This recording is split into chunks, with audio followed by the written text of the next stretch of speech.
Hi, I'm Lawrence Maurer with the Palm Beach Post. We're here at the federal courthouse in West Palm Beach on Facebook Live. Kenny Chapman was just sentenced to 27 and a half years in prison, and his wife got 3 years. And I'm here with Michelle Curran.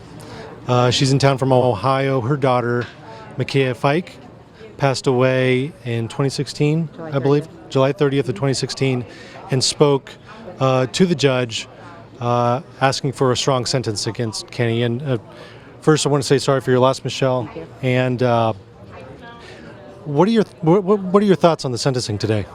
I mean, I don't think that any amount of time can take away any of the pain that he caused, not just myself and my daughter's children, but all these other moms who have lost their children, the girls who were, raped, tied up, locked in rooms, and I spoke to that to the judge, but then I turned around and said to Kenny, you have 4 children, the ages of 7 to 20, some that are older, and, I hope and pray for your children that none of them become addicted and then are put into the hands of somebody like you, because he's evil. And I told him, I said, lay there tonight in your cell and you think about that. Think about everything that you've ever done to any of these kids. Imagine that happening to your children. And I hope he does, but I'm going to be honest, I think that he's so heartless that he just maybe blew it off. Like You looked at him when you were saying that, didn't you? Absolutely. Was he looking back at you? No. I mean, he's a coward, let's be real. He's a senseless coward. You heard him talk about how, well, he does have kids. Well, then I guess he should have thought about that. Because if he really, truly would have thought about that and what could have happened, then he shouldn't have done that, any of it. There are good treatment centers down here in Florida, and I don't want people thinking that there aren't, because there are, but it's the Kenny Chapmans that give South Florida a bad name. And when I sent my daughter here initially, she was in a very, very good place. And she got, the marketing and we can promise you this and promise you that. And she got sucked into it. And unfortunately, as a parent, they say, well, why didn't you get her out of there? I can't force someone who's over the age of 18 to get out of there. Or believe me, I would have. Did you believe, or you heard Laura Chapman? She actually spoke, and Kenny did not speak, but Laura did, and she expressed. She said she was so sorry for everyone's losses and everything, and she had no idea. Did you? What did you feel about that? I'm struggling with that piece of it. I don't know. Part of me says I think she knew of some of it and was just turning her back. But I mean, let's be real. She was signing documents. It was illegal. She knew it was illegal. He spoke about how she always wanted to be a nurse and now she can't be. Well, then that's your problem. And and yeah, I know you have 4 kids, but again, you knew what you were doing was illegal, whether she knew about the other part or not. I don't know what I believe on that piece yet. Yes, I could see that she was very upset, and that could have been because of what she found out that he did, and maybe she really didn't know. But the other part of me is that you've been caught, you're going to a federal prison, and now that you're going to be away from your children for several years. So what was she really sobbing her eyes out over? Was it really that, or was it the fact that she got caught? Yeah. Do you know what I mean? It's just, sure. I don't know. People know right from wrong, and when you know right from wrong, then you need to choose the right way, regardless of what it is, whether it's this, whatever it may be. And neither one of them chose the right path. Yeah, one thing that Kenny's lawyer made the case that the industry is so corrupt, he just kind of fell into this, and of course he was almost a victim of the industry itself, being so corrupt. Did you buy that at all? No, I didn't. If there would have been a camera in there, my poor eyes probably would have been stuck in the back of my head in there, because I rolled my eyes several times. I mean, I didn't want to hear it. It's like, come on. Yeah. I don't know who you're trying to fool. Yeah. Did you just fall into letting men rape women, and did you just fall into locking the doors on the outside? Did you just fall into taking their meds? And he dumped my daughter in a front yard back in May of 2016. And I know that for a fact because I watched the Facebook Messenger on my daughter's Facebook happening. I mean, I watched it with my own two eyes. It's like, you're not fooling anybody. You know, I'm surprised I didn't break down in tears, and I didn't, but I felt it was my passion for these kids, you know, that really got me through it. And like I said, there are really good treatment centers down here. Like I said, my daughter was with a woman. I'm friends with her today. I won't give her last name, but her name's Heather. I mean, she fought for my daughter so much, and she helps me to this day, right? That's the kind of people you want, the care you want for your children to be in, is someone like her. Mm-hmm. And I mean, you become speechless and you start stumbling like I am, but it's, I mean, he's so heartless.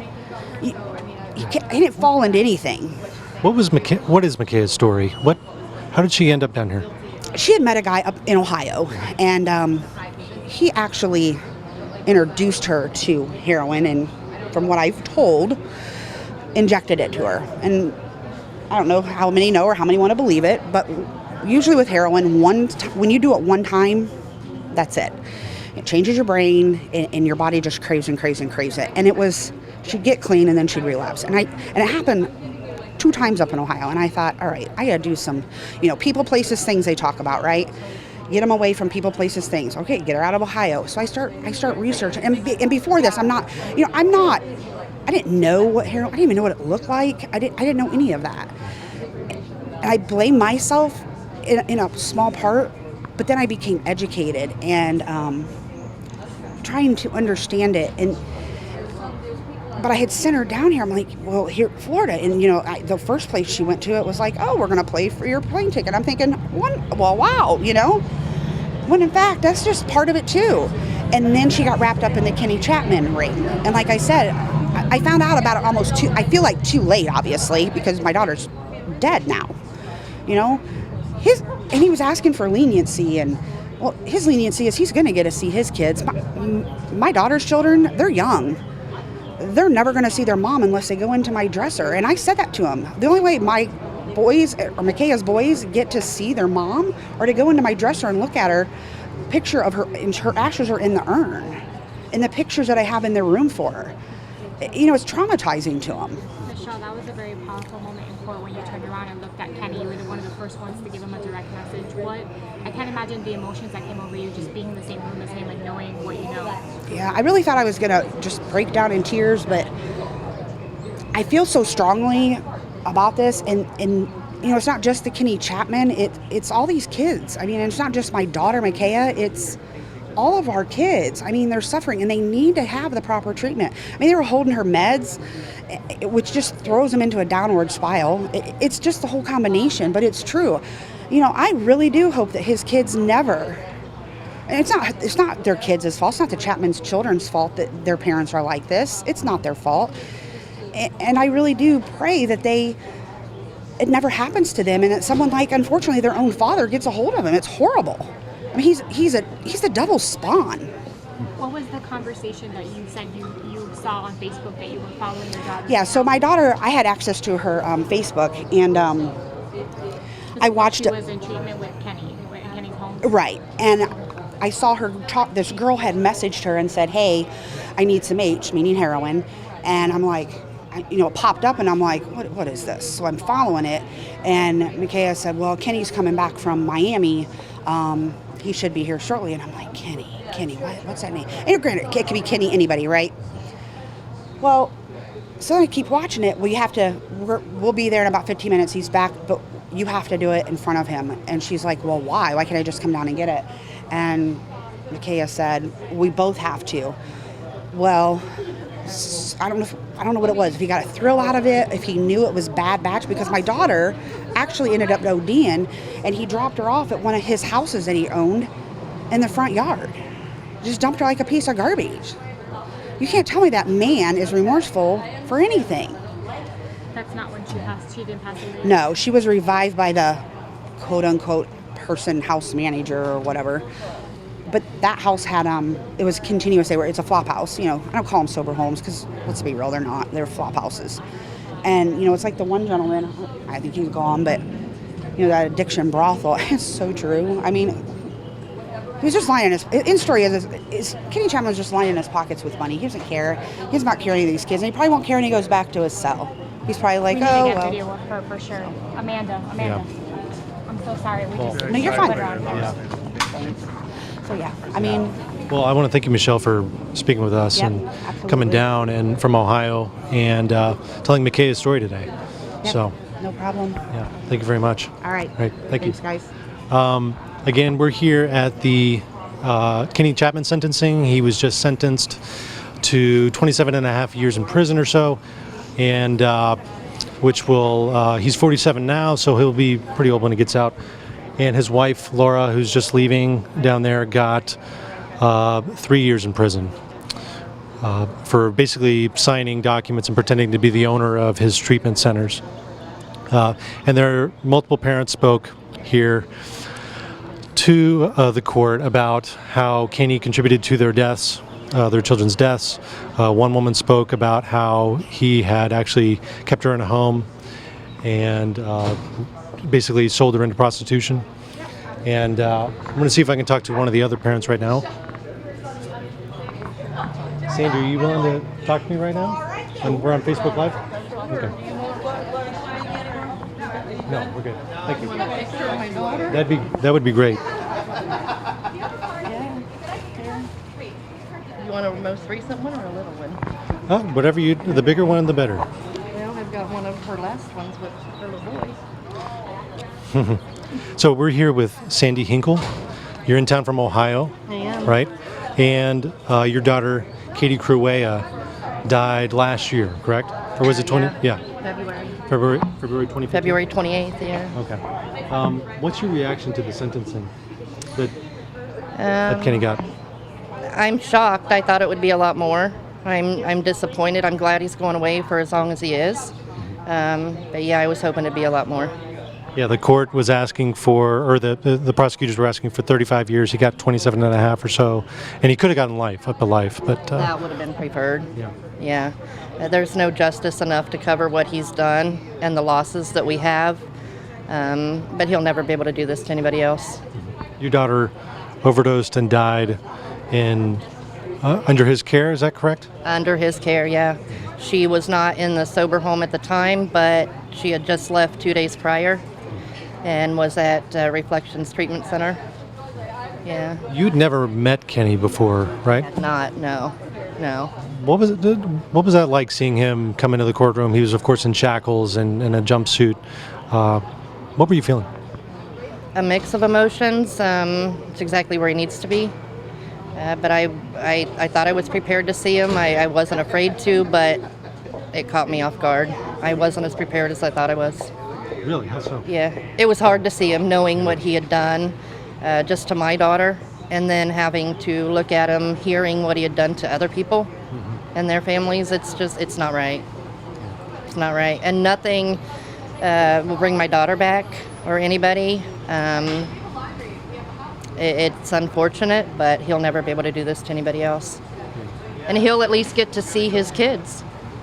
What did you think? So Laura spoke to the court. Laura Chapman, his wife, did speak and was crying and apologized, multiple times. Tell me about what that was like. I had no emotion on that. I really didn't. I didn't feel anything for her. I feel no sympathy, no remorse for her.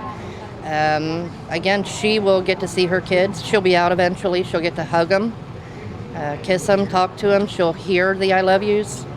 I won't. Katie's little boy now is living without his mom. Her kids still have her. They have him. It's not fair. You take care of Katie's son, do. right? Yeah. I do, yeah. And are you happy with how the FBI did this case? I mean, are you? I am happy with that, yeah. I've had a lot of support from them, and yeah, I'm happy with what they've done. And where are you from in Ohio? Troy, Ohio. Okay. And you came in town yesterday, right? I did. For the trial, for the sentencing, yeah. Well, tell me a little bit about Katie. Katie was amazing. Everybody loved her. She was happy, joyful. She fell into the wrong crowd. But she would have done anything for anybody. She's left behind a son, a sister, grandparents, aunts, uncles. I mean, it goes beyond me. How did she end up in Florida? I thought Florida was a good treatment area for her. I had done a lot of research on it. And I found a rehab center down here for her. And I sent her thinking she was going to get the help that she needed and deserved. She wanted the help. So, yeah. And I so never in a million years thought anything like this would happen. Yeah, how did she end up in Kenny's care then? I'm not sure. I'm not sure how it all started. When she left rehab, somehow she had hooked up with him, and I don't know. Well, very sorry for your loss and for speaking with us today. You spoke in front of the judge. Was that probably the first time you've ever done that before? Yeah. Do you think he listened to you? The judge? Yeah. I hope so. I hope so. I had sent an impact statement prior to this, so I knew he read it. Yeah. Yeah. Well, thank you very much, Sandy. Really appreciate it. And yeah, take care. We'll be in touch. We will. We will be in touch. Yeah. So that was Sandy Hinkle, whose daughter passed away, I believe, in a hotel last year from an overdose. And I'm going to see if I can get another parent to talk to us. We wanted to talk to you and Jennifer, do you mind going on Facebook Live with us for a couple minutes, just talking about your reaction to the case and everything? Okay, great. Can you come with? Absolutely, yes. Hi again. I'm here with Jennifer Flory, whose daughter passed away last year from an overdose, and your daughter Allison was in Kenny Chapman's care. Yes. Right? And I don't think we've met. I'm Allison's brother. Oh, Allison's. Okay, I'm Lawrence. Nice to meet you. this is Robert. Robert. Okay. What's your reaction to the sentencing today, to the punishment he got? With all things considered, I think it's acceptable just because I mean he's going to be old and he's going to have a lot of time to think about what he's done, and I just think life was not going to happen. I know a lot of people wanted him to have life in prison, but like they said, there's more people out there. There's a lot more work to be done, and so this just kind of sets the precedent. Like, it's not okay. Kenny Chapman is a creep, and just, I mean, it's just not about what I think he deserves. I can't make that call. Nothing will bring my daughter back, and so it's just he knows how we feel, and that was the most important thing to me. Yeah. What was it like seeing Kenny for the first time? Had you ever met him, Robert? No, sir. Okay. What was it like seeing him for the first time? Honestly, it struck anger in me a little bit. I mean, he was He was part of the cause of my sister's death, and I mean, I don't know. It was a lot of anxiety, a lot of fear, a lot of worry. I don't know. It was hard. Hey, what about you? Had you ever met Kenny before? No, I had never met him. I had heard my daughter talk about him, and several of her friends just always said that he was this nice guy, and that he would give them rides places, and he was just just helpful or whatever. I mean, but then I also heard conflicting things, like that the treatment center, all they cared about was money, and that the treatment program is a joke and nobody takes it seriously. And so, I mean, I heard just so many conflicting things. So seeing him, it's like that is what, it's like that one person caused all this damage. It just blows my mind. Like, he's just this guy. I mean, you just think of like somebody who's that destructive. You just think that they would be just more have more of a force. And he just was like this little guy with his head down the whole time. It just kind of put everything in perspective. He's just a creep. That's interesting. Did he look at you when you got up to speak? No, he would not make eye contact. No. What did you think of? Kenny, of course, did not speak. Laura did. Apologized several times. She was crying. What were your feelings? Did you believe her?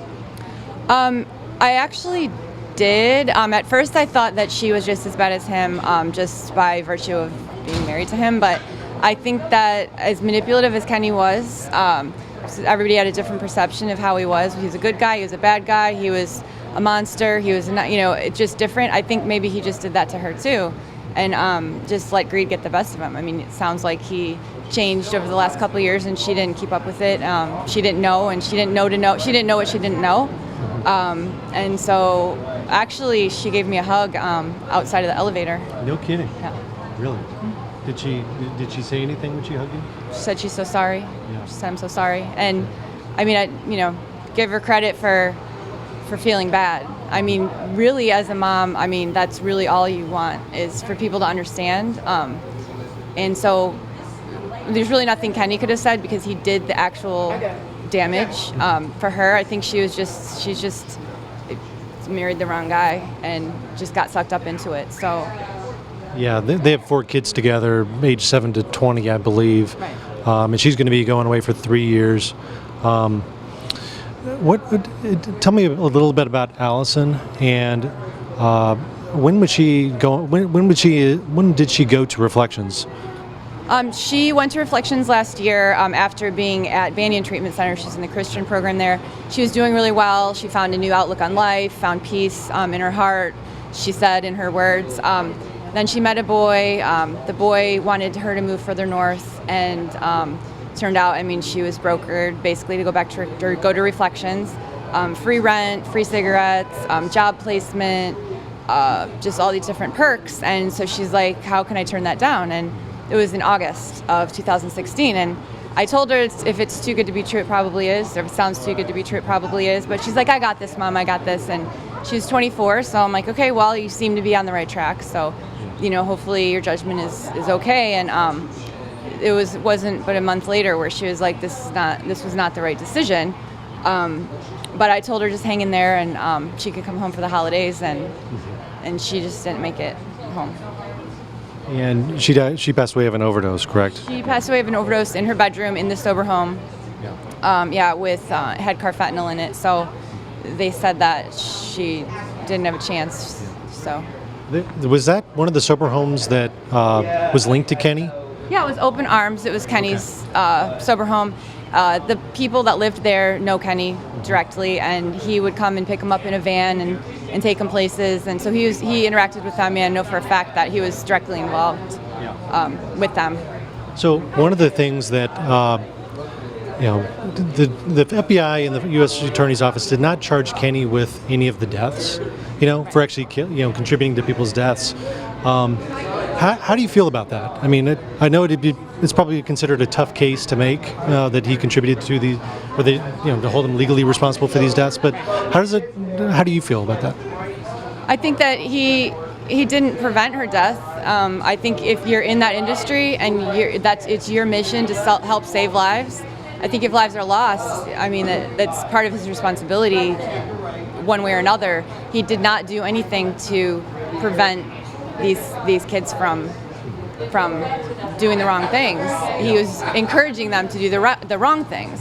So like he, whether he directly gave her the drugs or directly, forced her in a situation, I mean, that's really irrelevant. I mean, he was there to protect her. He was being paid to protect her, and he didn't protect her. So I think that he's responsible in some way. Yeah. Yeah. Any other thoughts on Allison's passing and also how Kenny contributed to that? Kenny definitely contributed in a way, because I remember my sister messaging me, telling me that she was dancing, that she was prostituting while she was living in a halfway house.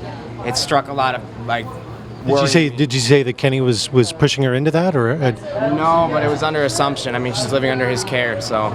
I mean, I was told by a lot of girls that that's what they were doing. So. Yeah, we heard from a woman today who said that. And she was actually friends with Allison. I talked to her afterwards.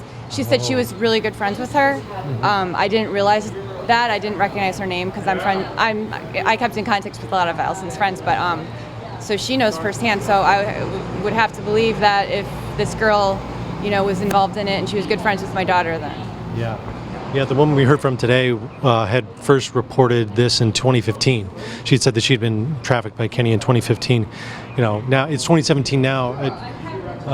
I know some judgment's better than no judgment, but what are your thoughts on how long it's taken everyone to react to not just Kenny, but the entire treatment industry down here? Well, I just think that it's. I mean, they needed proof. I mean, they needed reliable testimony. They needed deaths to happen to show that it could happen. I mean, they could have said like, well, people's lives are at risk, but until somebody loses their life, I think that the risk factor is there's no real way of determining how risky it is. So with these deaths, I mean, I just feel like my daughter's death has had a purpose. I mean, she's helping people today, without being alive. It's just that's crazy. Yeah, that's one thing that was kind of amazing is that the prosecutor said today that they were rushing to close this case. He wasn't the biggest fish, but he was the most dangerous one out there. I mean, when you were hearing this about your sister, were you terrified for her, or what?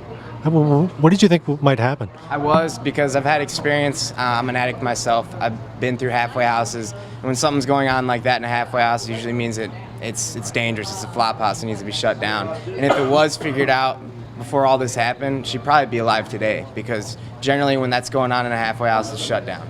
So I don't understand it, honestly. Took them too long. Took them too long. If one of the clients would have reported it, it would have been shut down immediately. Yeah, that's interesting. Now as places are shut down, a lot of other places are being shut down too right now. You've been pretty involved, relatively in, talking to the Sober Home Task Force. I think you spoke to them a couple times. And how do you see the future of, South Florida and its drug treatment industry? Well, I think, there needs to be a lot of work done by a lot of different people in a lot of different areas, but one way that I can help is to educate parents and let them know that it's, they may be being deceived because it sounds good. It sounds like a treatment program can help your kid survive, and it seemed like to me that I could send her down here, they would fix her, and then they would return her home clean and sober. And I didn't understand addiction. I didn't understand that I didn't understand addiction. I didn't understand that I thought there was one treatment center down here and a sober home affiliated with it. And when they, previous to her death, when they say there's 5,000 treatment centers, I bet 90% of them are bad. It's just all about making money. And yeah, that was kind of the argument that Kenny's lawyer was making, is that he just fell into this. The entire industry was corrupt, and so he was following their guidance. Well, there's a lot of things that I could fall into too, but I choose not to. I choose to be broke and earn a paycheck just like everyone else and work my way up. There's no easy, quick get rich quick scheme that's legal. He knew. He knew when he got into it, and then just one thing led to another, and it's just so easy to just prostitute your clients. But there's a moral flaw there. I don't think. Apparently, a lot of people have that flaw, but it doesn't make it okay. Yeah, when the young woman was speaking about her experience being trafficked by Kenny, did that make you think about Allison a little bit and what she might have experienced? Oh, absolutely. And since Allison's death, I've gotten more involved in asking questions to her friends and stuff that they would not have been forthright about before, or stuff that they would not tell their own families and parents because they would be ashamed. They've told me. So I know more than I ever wanted to know, think I wanted to know. So I know that happens. I've read my daughter's journals. She didn't write anything about it, so I don't know firsthand about her, but I can only imagine. So I know that her friends have experienced the same thing. Well, I want to thank you both so much for speaking with us today, and also for speaking out in court. And very sorry for your loss. Thank you. So thank you very much. Appreciate it. All right, thank you. Thank you, Jennifer. Yep. So that, again, we're here at the Kenny Chapman sentencing. He was just sentenced to 27 and a half years in prison. His wife got 3 years in prison. Multiple parents of addicts who had passed away under his care spoke. So did one of the women who was trafficked by him. She described being held down and having Kenny have people come in and basically repeatedly rape her for money. And basically, the prosecutors were asking for 35 years. He could have gotten life. Judge Mel Brooks gave him 27 and a half years. And one notable thing, prosecutor said that Kenny was not the biggest fish out there, but he was the most dangerous. That's what they described him. So they kind of, I don't know about rushed the case, but she just said that the agents, and she named probably a dozen agents, FBI agents or so, but she said that they worked harder on this case than they have on any other. So one thing to mention, we were the first to write about this guy back in 2015, and he was arrested basically a year to date from our story. So anyway, I think this will probably conclude our Facebook Live for today. I want to thank everyone for tuning in, and again, this is the Palm Beach Post. Thank you.